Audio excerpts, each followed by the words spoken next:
샬롬, 6월 30일 아침 여는 말씀 김영일 전도사입니다. 오늘 함께 나눌 하나님의 말씀은 요한복음 6장 22절에서 59절까지입니다. 다음날 호수 반대편에 서 있던 군중은 그곳에 배가 한 척밖에 없다는 것과 예수님께서 제자들과 함께 가시지 않고 제자들만 떠난 것을 알게 되었습니다. 그 즈음 배 몇 척이 디베랴에서 왔습니다. 디베랴는 예수님께서 하나님께 감사 기도를 드린 후 사람들이 빵을 먹었던 장소에서 가까운 곳에 있는 마을입니다. 사람들은 예수님과 그분의 제자들이 그곳에 없다는 것을 알고는 배를 타고 예수님을 찾으러 가버나움으로 갔습니다. 사람들은 호수 건너편에서 예수님을 만났습니다. 그들은 예수님께 물었습니다. 선생님, 언제 여기에 도착하셨습니까? 예수님께서 그 사람들에게 대답하셨습니다. 내가 너희에게 진리를 말한다. 너희가 나를 찾은 것은 내가 행한 표적을 보았기 때문이 아니라 빵을 배불리 먹었기 때문이다. 썩어 없어지는 음식을 위해 일하지 말고 영원히 있어서 영생을 주는 음식을 위해 일하여라. 인자는 너희에게 그런 음식을 줄 것이다. 하나님 아버지께서 인자가 이런 일을 행하는 것을 허락하셨다. 그러자 사람들이 예수님께 물었습니다. 하나님께서 원하시는 일을 하기 위해 우리는 무엇을 해야 합니까? 예수님께서 대답하셨습니다. 하나님의 일이란 바로 하나님께서 보내신 사람을 믿는 것이다. 다시 사람들이 물었습니다. 당신은 어떤 표적을 행하여 우리가 보고 당신을 믿게 하시겠습니까? 성경에 하나님께서는 그들에게 먹을 빵을 하늘에서 내려주셨다라고 기록되어 있듯이 우리 조상들은 광야에서 만나를 먹었습니다. 예수님께서 그들에게 말씀하셨습니다. 내가 너희에게 진리를 말한다. 너희에게 하늘로부터 내린 빵을 준 사람은 모세가 아니다. 나의 아버지께서 너희에게 하늘로부터 참된 빵을 주신 것이다. 하나님의 빵은 하늘로부터 내려와서 세상에 생명을 주는 것이다. 사람들이 예수님께 말했습니다.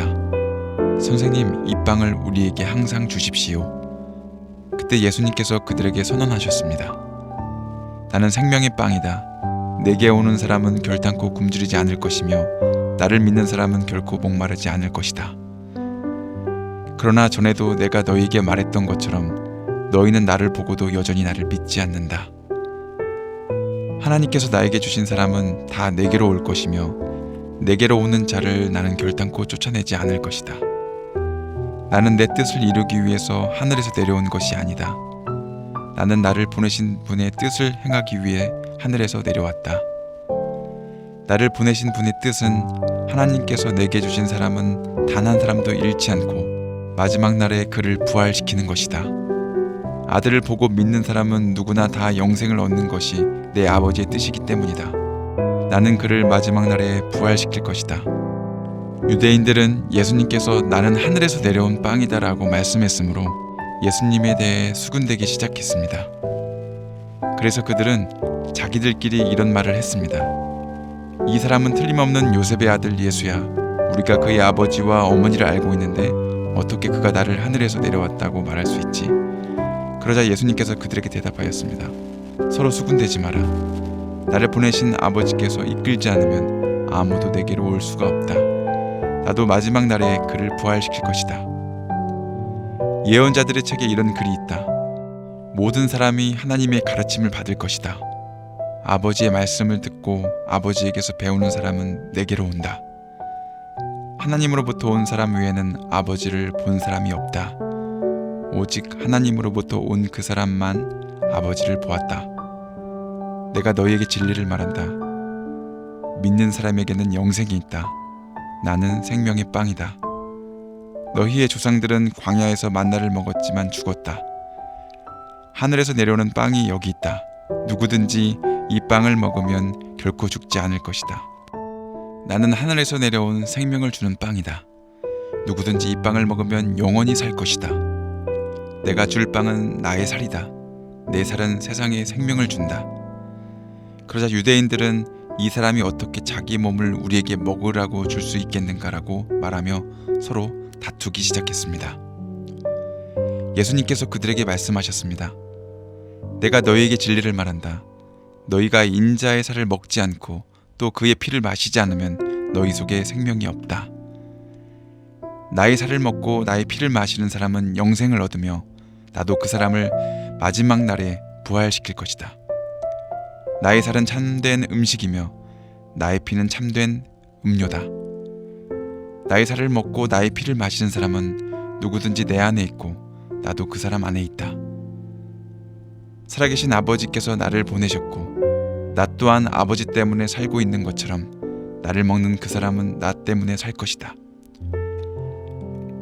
하늘에서 내려온 빵은 너희 조상들이 먹고 죽었던 빵과 같지 않다. 이 빵을 먹는 사람은 영원히 살 것이다. 이 모든 말씀은 예수님께서 가버나움 회당에서 가르치실 때 하신 말씀입니다. 아멘.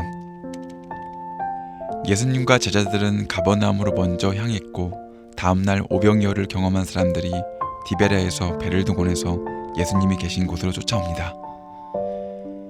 마치 요즘으로 치면 연예인을 쫓아다니는 것처럼 연상이 되기도 합니다. 예수님의 당시 최고의 스타였다는 생각이 듭니다.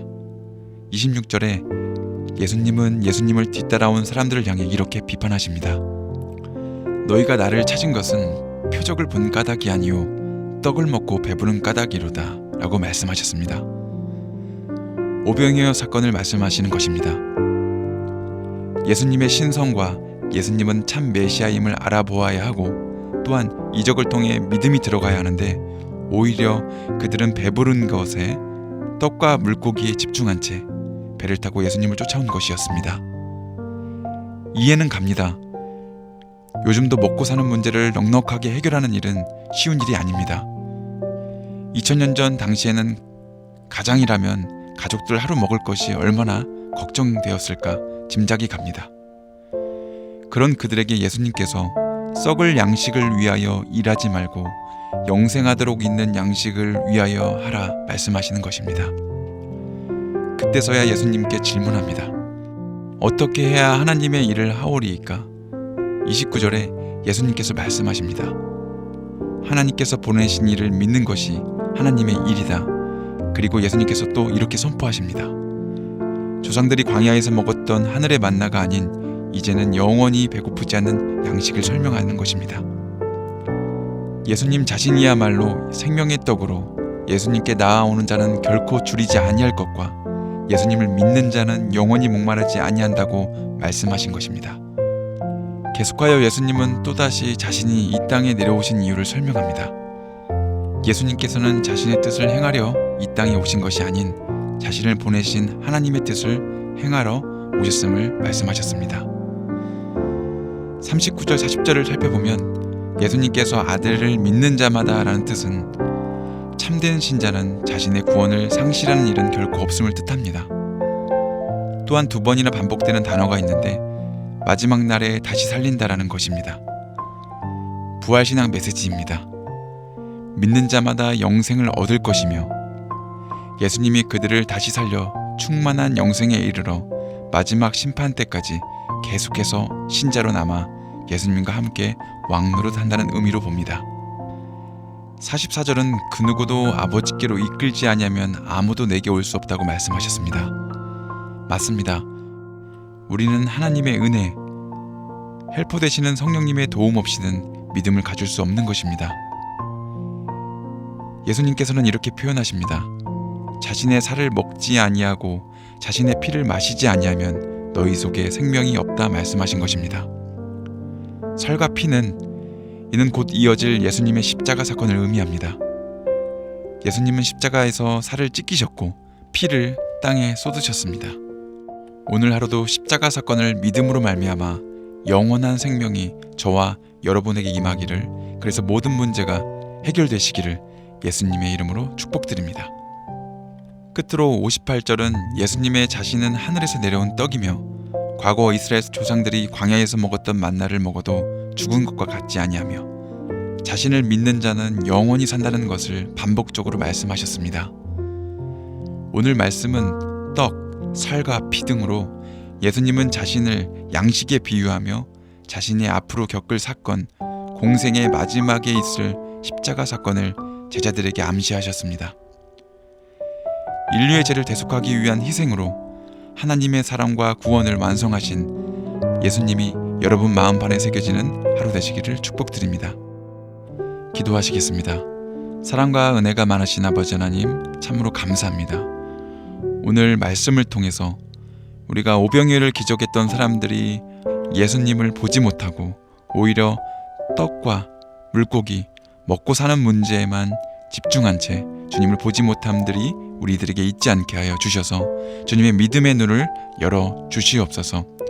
썩을 양식을 위해 일하지 말고 영생하도록 있는 양식을 위하여 하라 말씀하신 것들이 우리들의 삶에서 풀어질 수 있도록 믿음을 주시옵소서. 은혜를 더하여 주시옵소서. 요즘은 참 어려운 때를 지나고 있습니다. 헬퍼 되시는 성령님께서 저희들에게 필요한 것들을 날마다 공급하여 주시옵소서. 주님, 한 주를 시작합니다. 평범한 일상이 감사함의 고백이 마음으로 입술로 고백되게 하여 주시옵소서.